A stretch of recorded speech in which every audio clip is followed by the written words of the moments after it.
It's Monday. The 49ers fail to get a victory at home against the Bengals. The Tigers ruled. We're 0-3 in the last three games. 49ers fall 5-3. We're going to talk about it right here on the Wayne Breezie Show. We're going to get into Brock Purdy. Is he on the decline? We're going to talk about some trade rumors and what the Niners need to do heading into their bye week. Stick around. I promise I got some energy for you on this Monday morning. I love you guys. Let's get right down to it.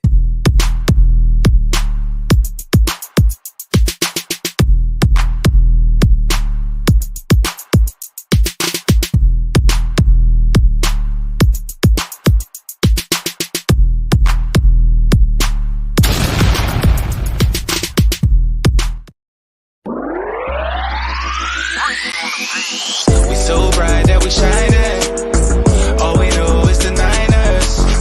Red and gold at its finest. We so faithful to the bay. We so bright that we shining. All we know is the Niners. Red and gold at its finest. We so faithful to the bay. Yeah.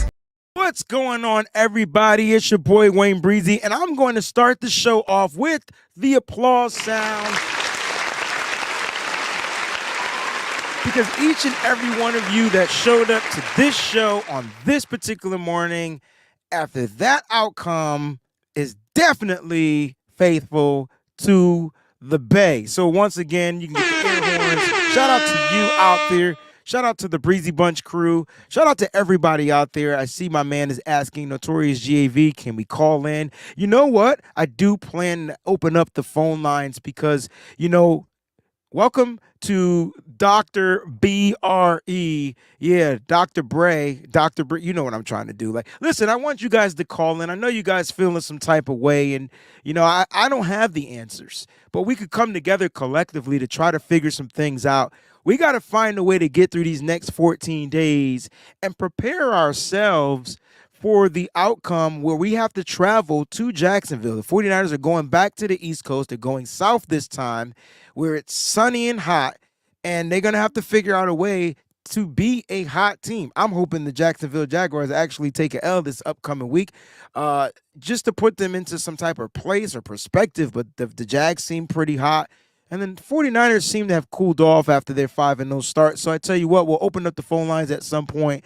All right, on the show, I promise I want to hear from you guys. You guys got to have a hot take, though. If your take is not hot, you're going to get the clicker.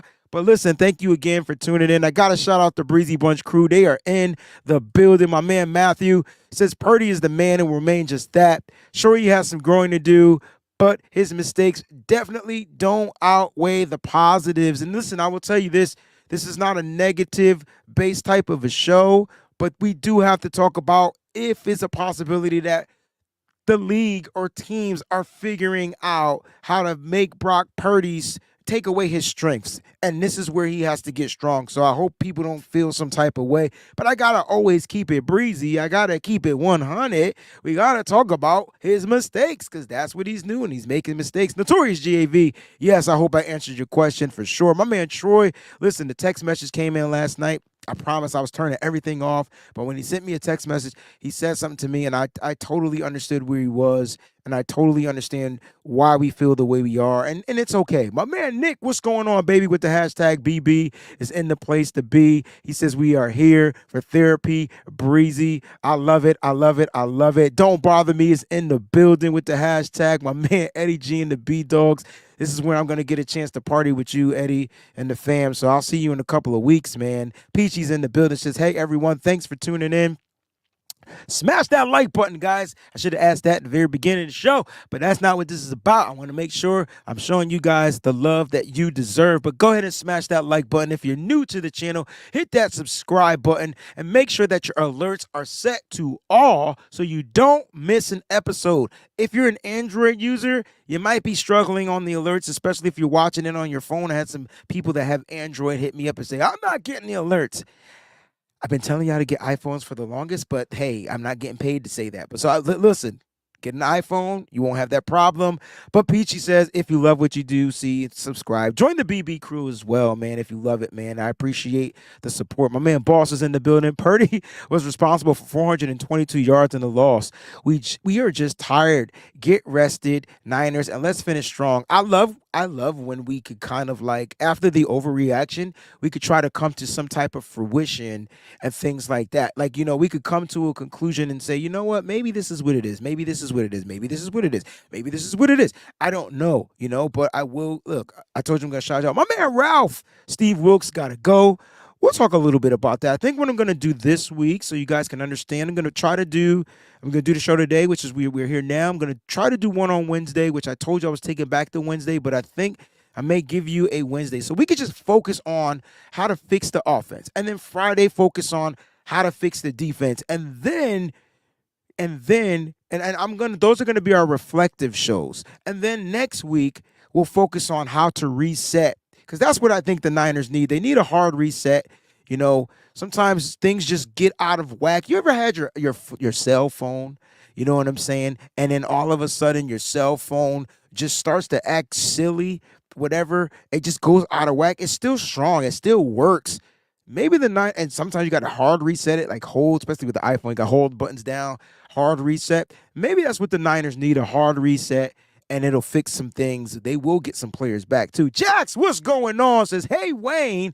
What's good, Jax? I hope you're doing well. It's tough. I know it's going to be tough. Big Daddy Niners is in the building. The wonderful, beautiful, wonderful, magnificent, marvelous Miss Debbie's in the building, y'all. She's in the building early, too. It's early out there on the West Coast. Good morning, Wayne, and to all the BBs. Remember to hit that button, y'all. Hit that like button, guys. Hit it! What? Wait. Wait, Collie, Breezy, we need a few pauses from you tonight. Need some laughter. Got you. Listen, the pauses aren't scripted. They're not scripted. They're not scripted. Now tonight I have rehearsal, so we may not do the nitty-gritty show tonight, but I promise you we will give you some content throughout the week to where you're going to feel comfortable and be able to get back to being yourselves. I promise. Like that. It's been a rough 8 weeks. It's been really rough. Fernando! My voice is still gone. Congratulations, 4K subscribers. Yes, congratulations to you. We've reached 4K. Oh, snap. You know what's crazy? We reached 4K, and we did it in about a year. Guys, if you guys don't remember, a year ago, about a week ago, was the anniversary of the new Wayne Breezie channel.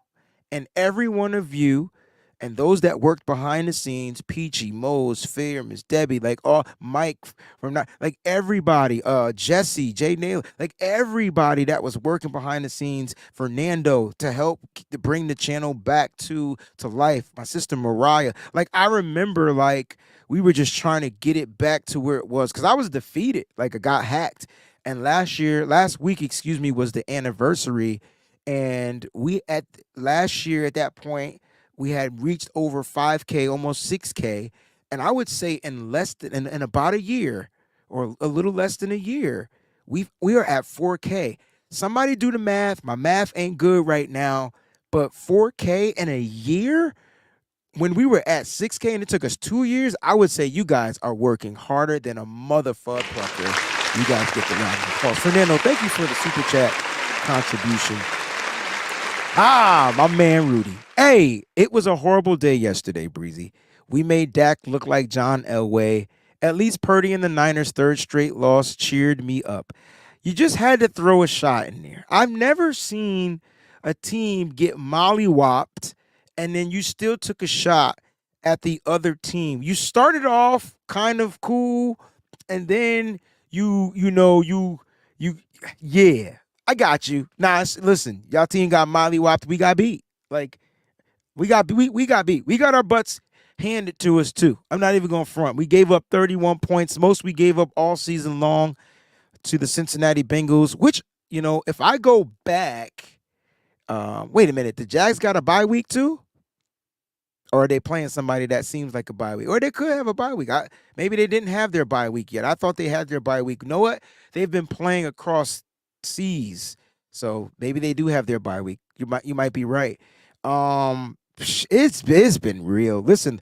And you know what? We got to go over some grades. We got to go over performances, and there's the poll question going on out there, and I have to ask the tough question. Did the 49ers rush Brock Purdy back too soon? Should he been playing on the field? I'm going to try to hold my, response to the end of the show. That's when we get to the poll. But listen, feel free to vote. Feel free to freaking vote. I tell you what, though, watching the game, I didn't feel some type of way until the end of the third quarter, where I felt like the Niners probably couldn't pull this off. I felt like the 49ers probably couldn't pull this off. And so it's crazy, right? But it took it that long. That's a long time, right? Took a long time to where the 49ers, I felt like they couldn't pull it off. And, I don't have any clips for you today to put out here, but if you watch the overreaction show, now you guys know I don't watch the pressers directly after the show anymore. I go live because I want the straight overreaction from you, myself, the crew. We want to overreact for real. Win or lose, we want to overreact, right? And so I go straight live. What makes me feel a bit more satisfied is when I go back and watch the presser. And some of you guys point out what they're saying during the presser. It's like you're watching that while you're watching this live. It's so cool. But what makes me feel good is when I go back and listen to the pressers, and I be like, all you hear in my head is this sound. Like, we said it. Here, one more time. And so if I look at this game and I look at the 3 losses, and I know everybody's going to say, oh, it's the defense, oh, it's the defense, oh, it's the defense. I will tell you that the defense hasn't looked good. The defense hasn't looked good in the past 3 games. But there's one thing I will say about the 49ers defense, and I will give them the credit for adjusting. I think the defense is able to adjust more than the offense. That's the way I see it. And what do I mean by that, right? Past this Cincinnati Bengals game was a little tough and rough, right? Because the defense let's go to the beginning. The defense gave up or allowed 14 points in the first half. It was 14-10. All right. They gave up 17 points in the second half for the first time all season. But a lot of that, there's a story to tell. There's context behind it because the Niners offense also turned the ball over a few times, and it put the defense right back on the field, and then penalties and whatever, however you want to shape it. I feel like penalties has been the Achilles heel of the defense, not the style or the way they've been playing. And I think execution more is why the defense has been struggling. I don't think it's scheme. I know people want to say it's scheme. I know people want to say it's the coaching. Cool. It could be all of that. What I do know is the players suck, and I'm going to keep it a buck. And if you won't believe me, Fred Warner said it. So you ain't got to believe Breeze. You don't got to believe the words that come out of my mouth.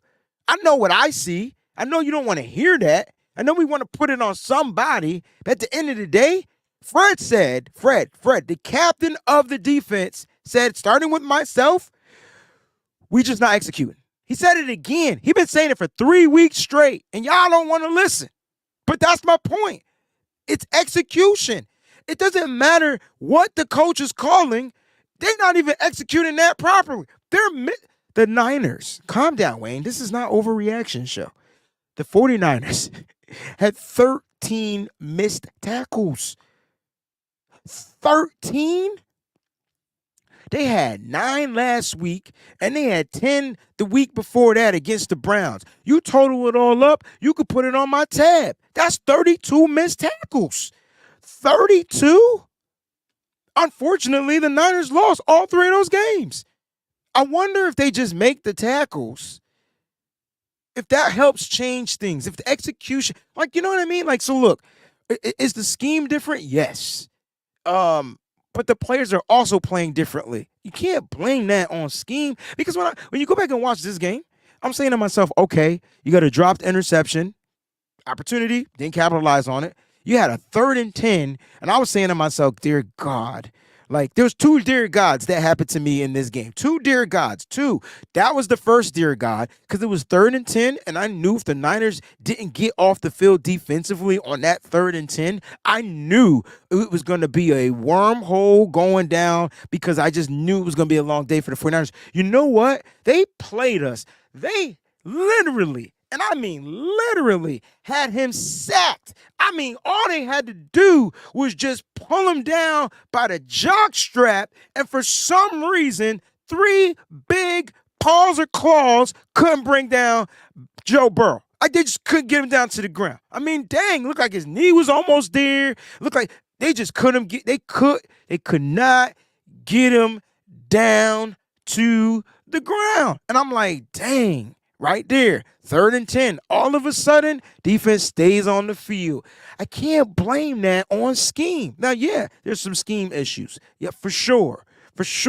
But I think it's more execution for me than scheme because the great players figure out a way to adjust. The great players. Every coach has scheme. And if that's the case, we got to give Wilkes a little time on this defense and these players some time to make it work because it's new. If that's the case, I'm just saying if that's the case. I don't know if that's the case. I'm just saying if that's the case. I will say this though, defensively, they got to get the fire and desire back, and I think that's where it starts. So yes, the defense has played like trash for the past 3 weeks. I will say that they kept the scoring low until this last game, but then we got to talk about the daggone offense.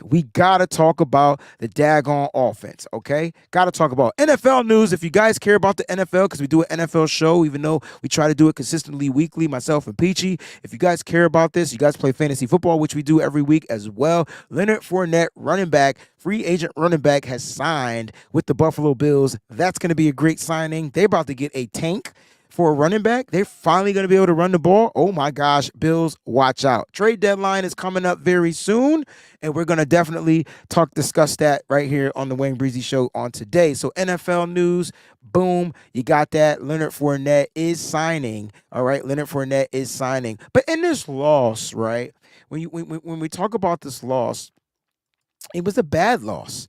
It wasn't like a close game where the Niners could have even won this game. The Niners had no control this whole game. And they lost because of 3 things.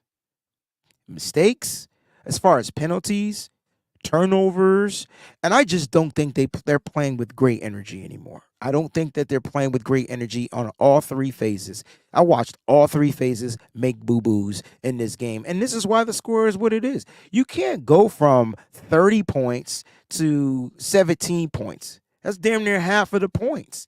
You can't do it. You can't do it. Now, you had to understand, and I'm with you, Wimby, weird size 30, 70. Wait a minute. Explain that.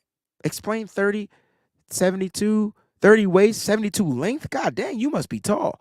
If that, I don't know. I'm just asking you to explain it. But nah, 17 points for 3 weeks, no bueno. And that's why I feel like I want to talk a little bit about the offense. And the leader of the offense is Brock Purdy, who plays a huge role, but it's not all his fault. It's not all his fault. He plays a huge role, but it's not all his fault. It's not. I will keep it a buck. It is not all Brock Purdy's fault. But the losses, if you win as a quarterback and you get the credit, you got to take the credit for the losses as well. It's part of the job. So he's going to have to figure it out. And he wears a captain on his chest, and he's going to have to figure that out as well. So I'm glad that this bye week is on its way up, but let's talk about some things that happened with the San Francisco 49ers. Listen, as of now, I don't know about any new injuries. Brock Purdy did hit his head on the ground with less than 2 minutes. Well, yeah, less under the 2 minutes, where he threw an interception. But let's talk about Brock Purdy's performance. I don't know if Brock Purdy is injured. Don't know if he was concussed. we can assume he was, but we can't necessarily say that he was. So you know that's left up to him, the symptoms that he's going to show, and all that good stuff. All right, so like I kind of want to leave that out. I don't think that's why Brock Purdy played terrible in the second half, because he was playing different in the second half before the hit to his head. Did he throw an interception on that play? Absolutely. Like, could he have been holding his head because he was like, damn, I threw an interception? I don't know. Was he concussed? I don't know. Neither do you, though. So let's not make up and assume that he had a concussion because his head hit the ground. He probably did. He probably saw a couple of stars or whatnot. But he still had opportunities to go down there, to do something. But I like the mistakes from our quarterback. That's starting to become a trend. And that to me is something that needs to be corrected ASAP. And it's going to start with the head coach. But Brock Purdy, 22 for 31, 365 yards. I mean, he outthrows Joe Burrow in this game. Doesn't outcomplete him, though. All right, 22 for 31 again. He was averaging 11.8 yards per attempt. He had the TD. He had 2 interceptions. Technically, he had 3 interceptions. One was called back due to the only flag for the Cincinnati Bengals. All right, he was sacked 2 times, but he also rushed for 57 yards off of 6 attempts. So Brock Purdy, for a moment, was looking like, I'm putting the team on my back, and whatever we got to do, I'm going to go out there and win. Now, let me just explain something to people that don't really understand football, okay? So what the teams are doing is they're presenting that they're going to turn Brock Purdy into the 49ers offense when Jimmy Garoppolo ran it, right? They're going to take away the run, at least attempt to. They're going to take away the run and going to force Brock to make the decisions. Brock has to throw. I'm not sure why the Niners can't do that, though. I'm not sure why the 49ers defense can't do the same thing. I don't get it. But every team that we play, that's the game plan. And it is what it is. Now, I will say that Brock was looking dynamite in the first half. Brock's first half performance was amazing. It was amazing. It's when he had to put the team on his back. He had to be the thrower. What do I mean by that? Well, when you're trailing by 2 scores, ain't no way you got enough time to run the ball to get a score. Like, it don't math. It don't add up. So Brock has to throw, which means that defenses no longer are going to send blitz, send the house, do all that type of stuff. They're just going to play pass coverage. That's what's happening to Brock now. And I'm going to break it down into 3 games. In the Cleveland game, they were playing prevent defense. Do you guys understand what that means? That means that they're going to rush 3 guys up front. They're going to drop everybody back, and they're going to give up the underneath routes. So all Brock got to do is hit the underneath routes, and his players got to find a way to make a play, right? Some of them, Brandon Ayuk did it, got good yards, got the team into field goal position. Jake Moody misses. Cool, we lose that game. No problem. That was a tough loss, right? All right, then let's go back on the road to Minnesota, all right? Not the same amount of time left on the clock, but almost kind of like the same scenario. The only difference is the defense gave Brock not 1, but 2 chances to figure out how to get points on the ball. Just imagine if the first one, Brock doesn't throw an interception. Just imagine if he doesn't throw the interception and he gets at least 3, and then we come back down and do it again. We could win that game, right? Instead, Brock saw what he saw, threw a couple of picks, and Minnesota ends up winning that game at home. And then you go to this week, it just seemed like the Niners' game plan was weird to me. And it's been weird for the past 3 weeks. It's been weird because I always thought offensively that the 49ers' number 1 objective is to run the ball offensively. And here is where I say it's not all on Brock. It's not. Why? Because when the Niners don't run the ball, like, that's taking away the strengths of Brock Purdy. That's taking away the strengths of the 49ers defense. Offense, especially when you don't have the full offense. No Trent Williams, no Deebo Samuel. Those aren't excuses.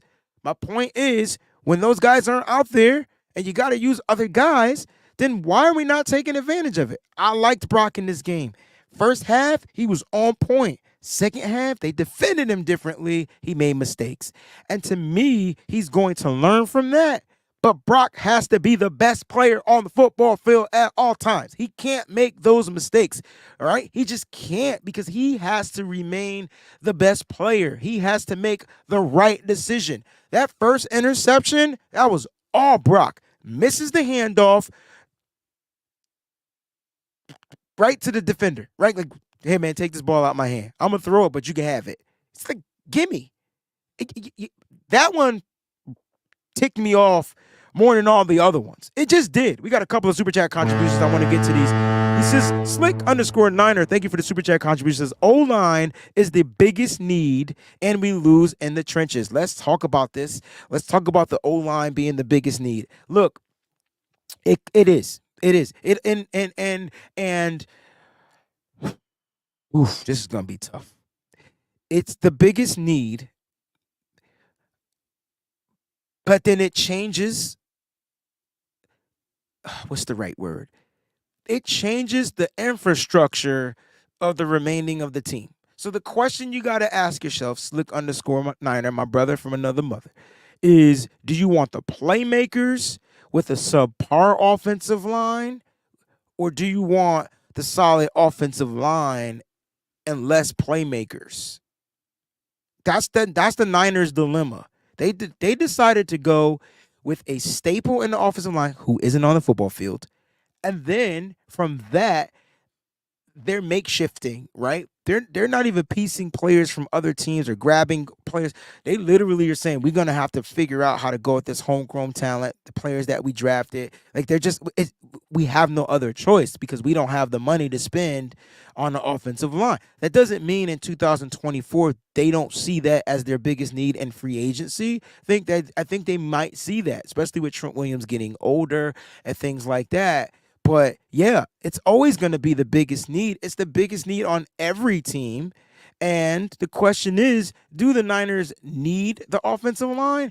I'm not sure because when the playmakers are there, we're not complaining about the offensive line because the offensive line looks good because Brock's able to get the ball out of his hands quicker. It's when you're missing those key playmakers, right? It's when you're not able to utilize Christian McCaffrey, which I think the number one issue on offense is we're not running the ball. I don't give a fuck if they got to give Christian McCaffrey the ball 30 times. You will win every game if you give him the ball 30 times. I promise you, we will win every game if Christian McCaffrey touches the ball 30 times. And I'm talking rush attempts, not just the pass game. We're not even going to talk about infusing a Jordan Mason. But to get back to your question, Slick, yeah, your comment, O-line is the biggest need. It always will be until the Niners change the infrastructure of the financial proportions of their team. You know what? Maybe we need to invest in the O-line and take away some of these playmakers. So when you ask this question, let me ask a hypothetical question out there to everybody out there. Do you go O-line? Do you pay Brandon Ayuk? And that's that I guarantee you, and matter of fact, you know what? I'm going to hit up Mike, and we're going to talk about that on the No Harm, No Foul show. Is it time to change the infrastructure of the 49ers offense after this season? Is having all these playmakers at these top contracts the way to go? Thank you so much, Slick Niner _Niner. I appreciate that. My brother Sean's in the place. And he's going to double down on the O-line. Our O-line is horrible. Not having the gadget of Debo on the offense throws it off major. Purdy had a clean pocket. Purdy never had a clean pocket. You know what they call rats in Cincinnati? I like that. I didn't know that, but that's cool. Bengals, be blessed. Sean and Kanan, I love you guys out there from the bottom of my heart. This was actually the best Super Chat contribution statement you've ever said in your entire life, and you've been living for a long time. So look, our O-line is horrible, but did Sean not confirm exactly what I said? I didn't know what he wrote. I just saw the Super Chat come in. When you're missing the gadget, and another word for gadget for me is X factor. It's X factor. When you're missing that piece, whew. I'm going to take a sip of my protein shake because my trainer said that I need to have way more higher intake of protein. It's like I'm slacking. I was like, okay, I didn't know. Oh, that's good. I just do straight vanilla, and then I add a little banana to it. Oh my gosh, I got the milk mustache. But Sean, you right, bro. And everybody that says that the offensive line, you're right. I think the reason why I keep giving the offensive line some sort of pass is because it works when the players are there. And now you're seeing why it's not working. And I think Sean is on point 100%. My cousin Sid. Hey, fam. Glad to support the daytime show. I'm glad that you just support, period. I don't care what time of the day it is. I truly appreciate you. And it was an honor to meet you and sit next to you and talk football. And I hope we get a chance to do that again. I'm hoping we get to go somewhere and do it again soon. Because your mind is beautiful and you know football. I know you can't see my face. That's because the damn going super chats is super huge. Anyway, why is Kyle asking? I can't answer this question, but it's pissed. It definitely it stirs me up angrily. I'm making up my own word during the game when I'm watching it. Pass so much. Why are we committed to the pass? When Kyle panics, he passes. Super Bowl here in Atlanta. This isn't new for Kyle, and I don't think people realize that. I don't think people, cause are realizing that this is Kyle Shanahan. Like in the Super Bowl, they were up by 25 points. Wasn't it 28-3? 20. Wait, hold on. 30 minutes left of play, and it's still past the ball. It sucks because the Falcons were driving to score, and it only takes one play. I want to say it was Jamie, whoever their linebacker was,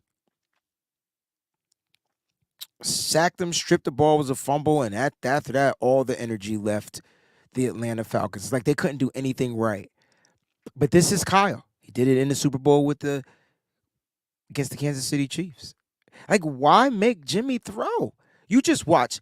After the first pass got batted down in the Super Bowl, I was like, no. We're going to run the ball. And so, I don't have the clip. And before I get to the rest of the Super Chat contributions, Dante Hightower. Who did I say? Jamie Collins? It was one of them. It was Hightower, though, Cook Sports. Thank you, bro. I appreciate you. I see it over there. Can I say that if you want to know what pisses me off the most about Kyle Shanahan, it's exactly that. I never thought in a million years I would hear a player come out of their mouth and say what was wrong, but be 100% completely honest. And not because I felt like he was in agreement with me or my cousin Sid right here, but there was no reason to not run the ball in this game until we were down by 2 scores with like 2 minutes left, which we ran the ball and got a big run out of it. This is let me do my math. 12 and 16 is 18. Plus 3 is 21. Plus 2 from Kyle Juszczyk for 0 yards is 23. Did I say that right? Let me do it again. 12 plus 6 is 18. 18, 19, 20, 21, 22, 23 rushing attempts. And how about this? Brock Purdy has 6 of them. So if you subtract 6 from 23, that's 17 rushing attempts from the running backs department. 17? That ain't going to win you. It ain't. It's not. It's not. It's not. And here's what pissed me off even more. You allowed Christian McCaffrey, even though I thought, Elijah Mitchell, believe it or not, he got the ball to the goal line for Christian McCaffrey to run it in. And I wanted to see Christian McCaffrey keep that streak alive. But why did we stop using Christian McCaffrey after the streak? I don't care if they lined up in a 5-man front. I don't care. You can't run it to the outside. You telling me Christian McCaffrey can't fast enough to get to the outside? Okay, so George Kittle, during his presser, And I don't have the exact quote, but I'm going to paraphrase it the Breezie way, but I promise you it'll mean the same thing. And if you don't believe me, check out the video of George Kittle. I put a clip up there, and it was the one thing that stuck out to me more than anything. He said, hey, we ran outside zone, we got 8 yards on it, and then we got forced to 3 and out. We should run outside zone because we control the physicality of the game. We should run outside zone. So why are we running it inside? Why do we continue to run the ball inside? Why is Elijah Mitchell, the moment he come into the game, forced to go inside for a tackle for a loss? Why not get it out to him where he could get to the outside? We've seen him do it. We're not even giving him a chance. It's hike the ball, defense in the backfield, tackle for a loss. Yeah, we're blaming Elijah Mitchell because the offensive line, when he runs, for some reason, don't block. They're in the backfield. Why else would there be a tackle for a loss? How can it be a tackle for a loss if they're not in the backfield the moment the ball's hiked? The run game, I don't know where it is. And if it's because Debo's not out there, well, dang, we need some help. Because if we can't successfully run the ball, we're going to struggle. Let me get to these Super Chat contributions, and then I'm going to open up the phone lines. Geo Kane, Breezie. Our team goes as... I got to smirk and laugh because, yes, our team goes as our run game goes. Kyle not switching the running backs is affecting the run game. See, that I disagree. I don't agree with that. I don't agree with that at all. I don't. I'm paying $14 million for the best running back in the league, and I'm not utilizing him. We want all the other players to be utilized, especially when we're paying for them. But then we want to draw back on Christian McCaffrey. All he had to do is run outside zone with Christian McCaffrey. I guarantee you he would have found a way. And I don't mean toss plays. F the toss plays.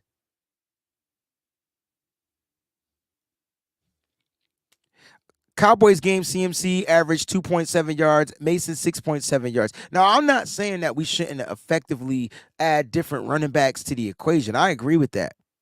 But I'm saying they're not even using Christian McCaffrey anymore. That's my point. That's my point. And to be fair, Gio, after Christian McCaffrey fumbled that ball, that's when things kind of like started changing. Because he fumbled in that game too. Jesus Christmas. This is great. This is great. Great content from you guys. Don't bother me in the place to be. Foghorn coming. Kyle should have used CMC's gadget temporarily. Don't get it. I don't get it. That's why I said CMC's gadgets work when Debo's on the field, though. That's when he becomes more gadgety, more Inspector Gadget. When Debo's not there, teams realize that they can zero in because that X factor piece is missing.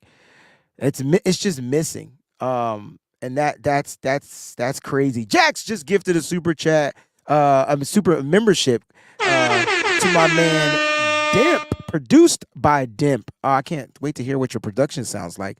So welcome to the Breezy Bunch crew. I truly appreciate it, man. Listen, enjoy the membership, enjoy the perks, all that good stuff. But yeah, man, I just think maybe with Debo not being there, don't bother me. That could be a reason, you know what I'm saying, why. And speaking of Jax, here's the super chat contribution. I just hope we don't lose no more than 4 games. Yeah, man, 13-4 Jax is where I had us going. And we're trending downward. Ugh. Thank you for the super chat contribution. Sean is back. Breezy just figured it out. No Debo puts all the focus on one scrimmage player. See, bingo! That's it. That's it. But you said that they collapsed the pocket on every play. So why not run it to the outside? Because if the pocket is collapsing, I guarantee you them lanes on the outside is there. And here's one thing I know. CMC is faster than winning them linebackers in the league. We're just not utilizing these players properly. Offensively. Talking head. It's clear that no matter what, doesn't matter if he ended up actually being a bust, the Niners should not have under any circumstances traded Lance. Yeah, I didn't think I was gonna have any type of Lance conversations, but I didn't like the trade. Not because of my personal ties to Trey Lance. I just didn't think. I still don't believe that Sam Darnold is better. And I think Trey Lance, with his element of surprise, can still surprise some teams in the NFL. But maybe the Niners didn't think that they would lose 3 straight. And now looking at hindsight, they're like, dang, maybe we could have rested Purdy if we had the element of surprise with the Trey Lance. But I don't know. Trey's gone. It's Cowboy.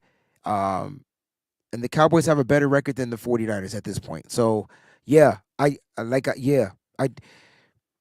didn't fit. That's my story, and I'm sticking to it. He just never fit. He didn't fit. He did fit at one point, and I think Kyle was too scared. Where's the contribution? Who said it? Somebody said it. Was it cousin Sid? Kyle is going to rely on the quarterback to make throws, and Trey Lance isn't that.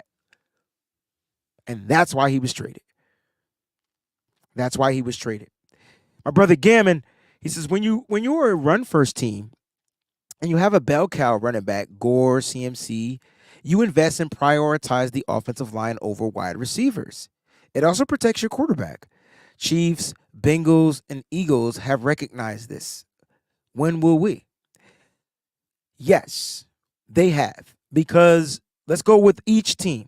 Because some of it is different though, right? Because every team is a little different. So for the Chiefs, yes, they drafted well. I don't think they invested in their offensive line, which meaning spent the money. Same thing with the Eagles. I don't think the Bengals' offensive line was that great. I mean, Joe Burrow got sacked 4 times. I don't think their offensive line was that great. But I will say that you're seeing the difference between the thing that makes the Bengals' offensive line look good is the fact that Joe Burrow gets the ball out of his hands in 2 seconds.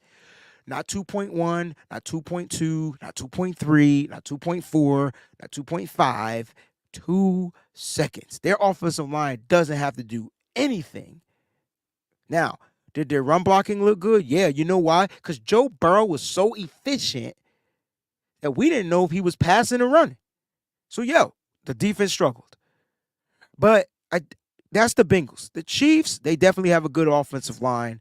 But they didn't look good yesterday. And then as far as the Eagles, I think the Eagles probably have the best offensive line in football. And I don't know the status. I don't know if Lane Johnson is out, but yeah, you're right. But they also, and they traded for AJ Brown because they needed to boost offensively. All right. And so look at them now. So it's kind of hard to say the Eagles because they have a good offensive line and they traded for a wide receiver. And on top of that, they paid him. Whereas the Chiefs decided to go a different route, but their offense doesn't look as good, right? And the Bengals, I would say Joe Burrow is the key to that, right? He's getting the ball out of his hand quicker than any quarterback in the league. Now, the Niners were that type of a team. They still remained a run-first team, and nobody was complaining about the offensive line the first 5 weeks of the season, right? Other than when Brock Purdy would drop back and occasionally get sacked. First game, McKivitz gave up 3 sacks to T.J. Watt. I think we started, and then after that, we kind of fixed.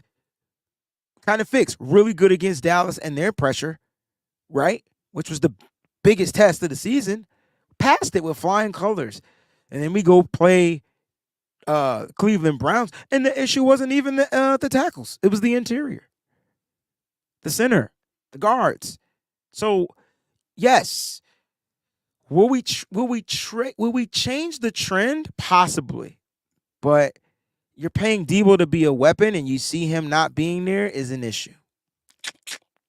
I'm just saying, you're paying Kyle Juszczyk to be a weapon. They don't even utilize him anymore.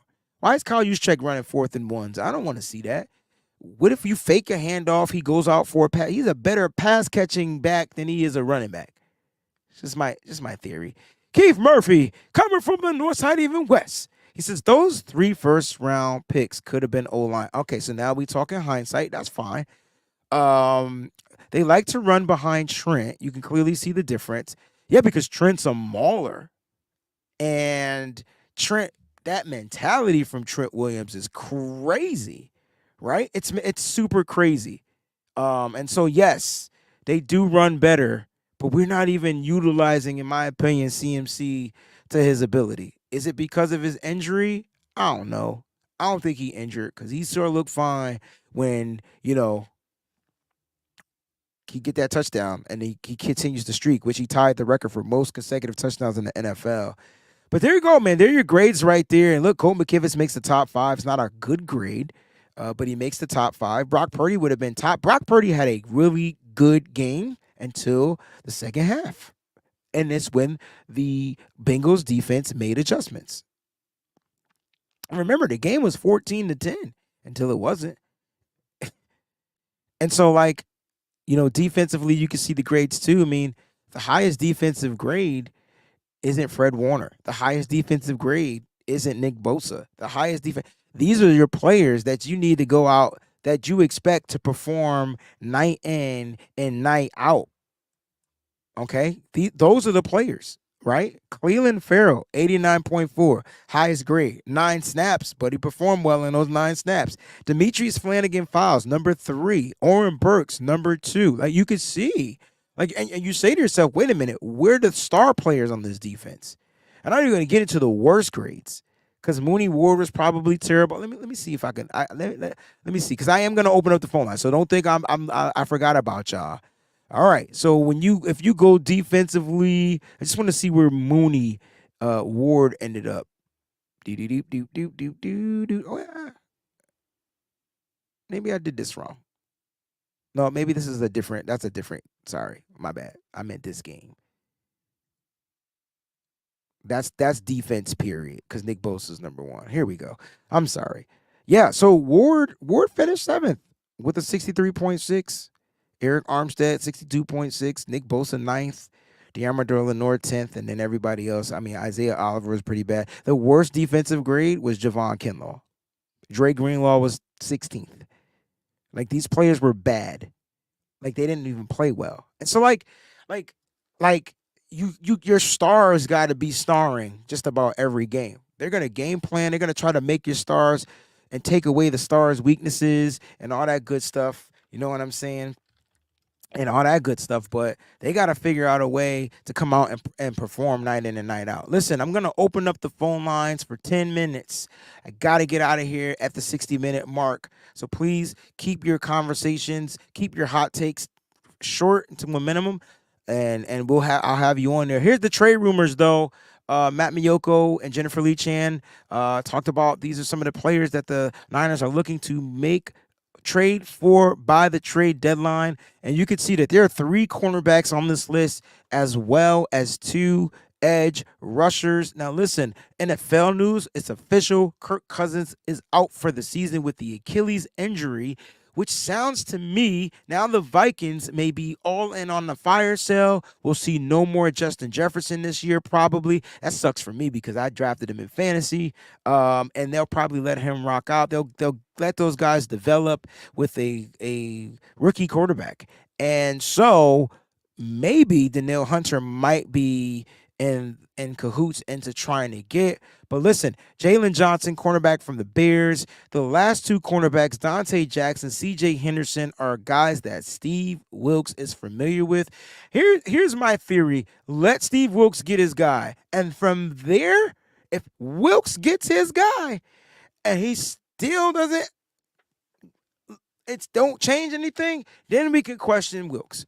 Got to remember, Wilks inherited this team. And now he has to figure out how to get this team to play, find the continuity, all that good stuff. For me, I'm all about the edge rusher. I think we need speed off the edge. I like Sweat. If Danielle Hunter is up for trade again, I like him. Look, I think we need speed. I know Chase Young is younger. I just don't think we need that on the bookend. But man, the Niners, they drafted, and their draft picks just aren't aren't hitting well. Like, you know what I mean? They're just not hitting well. I don't think, Greg, I don't think that they're fire sailing over there in Carolina. I think they're going to want to put like build a foundation defensively. That's why I think they find a way to work out a deal with Brian Burns, and then they're gonna keep those younger DBs. But there will be some that are up. Jack says we need speed. I don't know if you mean from the edge rushing perspective or if you mean from as the cornerbacks, but yeah, like that's why, like for me, we upgrade the cornerback position, and if they continue to play soft coverage, like what is it going to do? Doesn't do anything, right? They're still playing off. So what is the quarterback going to do? If anything, I will say this. In a game where I thought that the pass rush was a lot better against Joe Burrow and his quick release, I'm like, damn, like if we just get some speed off the other side, we might be onto something, right? 24 total pressures in this game, 4 sacks, 4 hits, 16 hurries, right? They just couldn't really get home.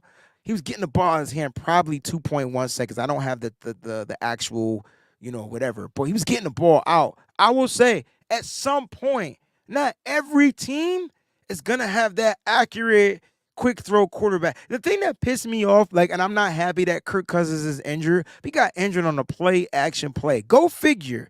The one play that I just happened to watch, it was a fake handoff run, and they had the pressure on him. I mean, his Achilles popped during the sack, but my point is, dang, he ain't do that against the Niners. No, ain't no play actions going on against the Niners. They're getting the ball out quickity, quick, super quick. Kylie, you dead wrong. My big brother Timmy's in the building, y'all. Timmy Maya, what's going on, fam? Always a great show. I appreciate you, man. Thank you for tuning in. I'll see you tomorrow for sure. Hey, let's get this link in here. I said 10 minutes. I'm going to give you guys 10 minutes. Go ahead. Put your join in there. I think I got through all the super chats. Feel free to join the show. Got about 10 minutes. I want to get your hot take. It is hot take time. See what you guys got, man. Let's see what you guys got headed into the bye week. I just want a hot take. Is no preface. Just keep the curse words to a minimum. That's all I'm asking. Keep the curse words to a minimum. I know, but it's early in the day. We want to keep it PG, if we could do that. Let's go ahead, man. There's the link inside the chat. I think I put it in there. If you guys want to join it, we got Notorious GAV. I'm going to go ahead and get him on here. We're not going to waste any time. Notorious GAV. What's going on, baby? It's me, it's Notorious G-A-V. What's up, Breezie, my guy? What's up? Hit me with tomatoes, dude. Hit me with tomatoes. Listen, here they come. And I love the energy, baby. Let's get fired up, baby. Let's get fired up. I love the energy. Listen, I know you are the absolute juice advocate, and that's not what I want your take to be. I want it to be whatever you want, so I'm going to shut up. But here's the thing. They got to utilize him. He is a weapon, and he's not being utilized. He's a talisman. Why? I don't get why we aren't using him. He's had 0 drops this year, and we're just not using him at all. The only play, right, that he's got targeted on that he didn't catch, right, was a defensive pass interference. I just don't get why we're not utilizing him more in the pass game. It just boggles my mind. It's the bollocks. It is bollocks. Do you mean? Yeah, let's use juice more. Anyway, right, I want to talk about Captain Armstead, right? And I want to just say that he does not get the love that he deserves. I think he's proper underrated on this team, and he had a fantastic game yesterday. If we look at the Pro Football, right? Yeah, right. PFF, right? If we go on there, right, he's one of the highest graded defensive tackles in the league, and he's still not getting love off the faithful. Why do you think that is, Breezie? Yeah, man. Listen, he's not producing. And it's, what's funny about the faithful? Here we go. I have 0 problems putting the faithful on blast. Here we go. If Nick Bosa isn't getting the sacks, it's okay. He's getting the pressures, right? But if Eric Armstead isn't getting the sacks, he is not a good defensive lineman. He is not good. He is poor. He's the worst. Are you kidding me? That's my point. Like, it's a different language for players. Nick Bosa should be getting the sacks, whereas Eric Armstead shouldn't. But I tell you what, he got 2 in this game. Ain't He nobody did. He talking looked about it. absolutely fantastic. He looked fantastic yesterday. He did fair plays. But all right, why are all our sacks coming from the interior? Because apart from week 1, Jackson getting the 3 sacks. Apart from that, hardly any. I think Kerry Hyder might have had 1 sack off the edge, right? And we got rid of him. I don't know why we got rid of Kerry Hyder. Right? I think he's another underrated player, right? That we just got rid of, right? And all our sacks are coming from the interior, whereas last year it was all coming off the edge. I just don't get it. What's happening by there? Yeah, so what these teams are doing is they're countering the pressure by getting the ball out of their hands quick. Why do you that's why you see so many receivers open on every single play. It's like this, right? If we're playing football and you telling your receivers as a quarterback, listen, run a 3-step drop, and run slant. You run the slant, you run the drop, you turn around, you do a quick out. I'm just gonna get you the ball. It's gonna be there. It's because the Niners defense is playing off with their coverage. They're playing soft coverage, right? They're not trying to get beat deep. So since they're playing that, it's completion. And when quarterbacks get into a rhythm of completion, oh my gosh, it's going to be almost impossible for the defense to get the sacks, to get the pressures. Like I said, like against the Minnesota Vikings, like Kirk Cousins was notorious for chewing us up underneath. And then all of a sudden, against the Green Bay Packers, a division rival, they decide to run play action pass. It's the play he gets his Achilles popped on, and now he's going to be out for the season. And I'm not saying we would have torn his Achilles, but he might have been more prepared for a play action pass had he did that against the Niners. The Niners just don't have enough. They're not getting the pressure with enough time. These guys are getting the ball out of their hands way less than 2.5 seconds. That's crazy. Yeah, they're negating our pass rush, and then we're soft in the D backs. The DBs are just soft this year for some reason. Super soft. Super soft. Yeah. Super soft. Right. But also, I want to talk about Brandon Ayuk, right? Did Brandon Ayuk play like a wide receiver 1 yesterday? Yes or no? Yes. So to answer your question, yes. And Brandon Ayuk will play like a wide receiver 1 every game. They just got to throw him the damn ball. Like in Minnesota, you can't. He has 57 yards in the first half, and you don't give him 1 target in the second half. Made 0 sense. No team can cover Brandon Ayuk. You just got to get him the daggone ball. Now, he did have a big drop in yesterday's game, which he has to catch that pass. It was before the half, and the Niners could have potentially put up at least 3 points, but that drop hurt the team. But he still produced over 100 yards in the game. Yeah, when he like for 100 yards for 5 plays, or sort of 5 receptions or something like that at one point. It's like every reception he had was over 20 plus yards. Mm-hmm. Crazy. Real crazy. Yeah, I love me some Ayuk. I love me some Ayuk, I do.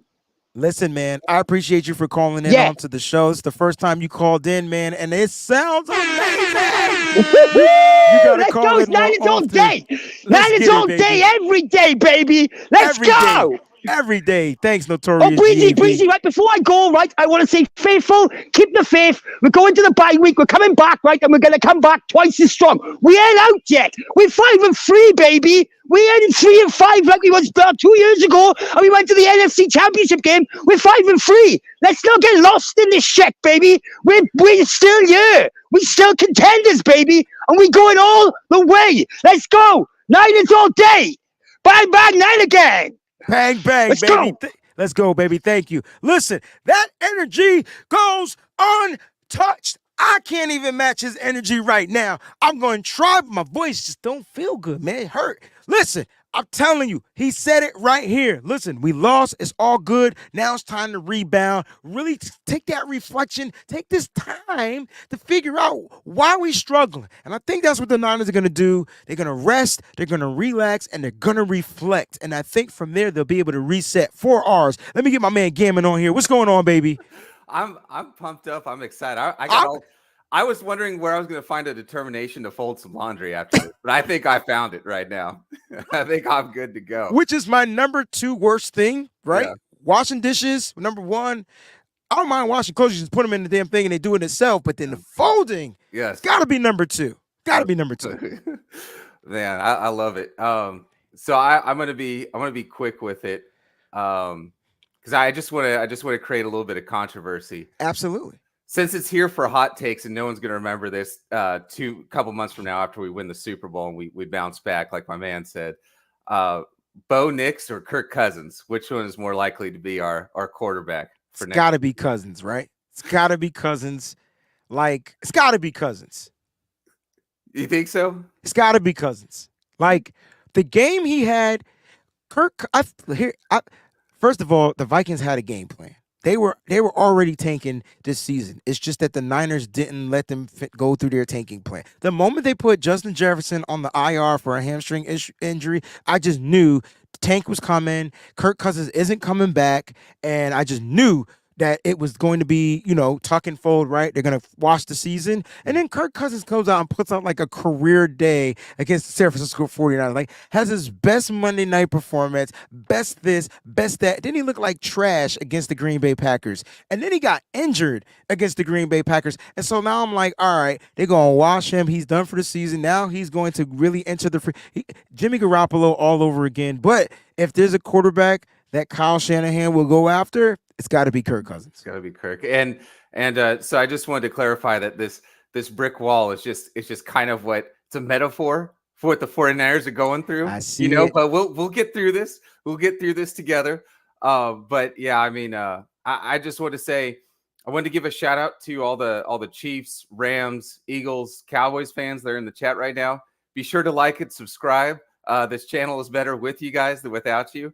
And please do hit a like and subscribe for my main man here, Wayne Breezie. He had plenty of times where he could have quit, just like this 49ers team did the last 3 weeks, but he didn't. He kept coming back. He kept going strong, and so I appreciate it. We're just gonna have a little bit of fun with this. But Breezie, I always appreciate you being upbeat and high energy, man. I appreciate it. Much love, brother.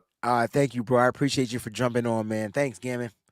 Whoa, man, that was cool, man. I said, listen, let's keep it to the time. Y'all kept it to the time. That's what makes me want to keep coming back. Y'all listen. Got to get to the poll question for sure. Did the 49ers rush Brock Purdy back too soon? And I'm surprised at the results. I did not think these were going to be the results. 177 people voted. 53% said no. And I have to agree with you. I told you I would give my take. Listen, I don't even think Brock Purdy was concussed in the beginning. Now, did he deal with some type of concussion where things might have gotten knocked loose? For sure. But it's the only reason why I felt like he got through that concussion protocol quickly, a lot more quickly than other players that go through their protocol concussion. So I don't think it was as severe as, you hear the word concussion and you automatically think the worst, right? And so, like, for him to be cleared to play, I got to go back. Brock Purdy was dynamite in the first half. He was like 6 for 7, 7 for 8, something like that. Had missed like one pass. Didn't have any touchdowns, but he was playing lights out. I don't think you could do that under concussion. I just don't. I mean, because when you're concussed, you can't see well. You can't think straight. Now, listen, football, it's a lot of bang-bang plays. It's that those moments are going to happen in the game. And I know a lot of people feel like he got concussed on that play where his head hit the ground. I'm not saying that he didn't, but that ain't why we lost. That's all I'm saying. We lost that game because the coaches got outcoached. Nobody don't want to say it. And the players failed to execute. I've been saying that. And too many mistakes. Too many mistakes. And that's why they lost to the Bengals. The Bengals were the better team. How were they the better team? Not just because they put up 31 points, because they had one penalty with that less than 2 minutes to go in the game. One penalty. One penalty. Now listen, this does not mean I don't think that Brock Purdy can't get better. He has to be better. Brock Purdy, you are the quarterback for the greatest team in the world. Hands down. 49ers are America's team, Canada's team, South America's team, any country in Europe's team. Yeah, they're the team of the world. Brock Purdy has to be his best. He has to give his best performance. And I hate to say it, he's got to figure out how to overcome adversity being on this type of a team. This does not mean Brock Purdy is, in my opinion, declining in any kind of way. He has to have a different learning. Defense, we listen, defenses are going to throw different scenarios at him every game because they want to limit his strengths. This is what comes with being great. All right. So Brock Purdy, you're going to be fine. Get healthy. The 49ers team need to figure out ways to freaking execute. All right. I should be back Wednesday, same time, same place. We'll still do the call-in. Let's focus on reflecting from the offensive perspective, the offensive side on Wednesday. Tune back in 4 p.m. Eastern Standard Time. The No Harm, No Foul show with my man Mike Andrews from Nothing But Niners. We'll be on here for about 30 minutes. We're going to have some fun. Shout out to everybody out there. Listen, if you did not like this joint, hit the like button. If you're new to the stream, hit the subscribe button. And check out one of them videos on the daggone channel, man. We putting out content, man. We ain't doing it for nobody. We doing it for you. All right? Check them out. Love y'all. Stay up, stay faithful, and always keep it faithful to the babe, no matter what you do. Video premiere coming soon, baby. We out. I be sipping gold bar, whiskey on the rocks, and a 24 karat gold on a watch. My 7-1 Chevy be tipping nonstop, sounding like Trick Williams on the block. So you know we can't stop, we be banging through your speakers. Wayne Breezie on the field or in the bleachers. You can tune into my show and I'm a teacher. Wayne Breezie, the 4-9 preacher.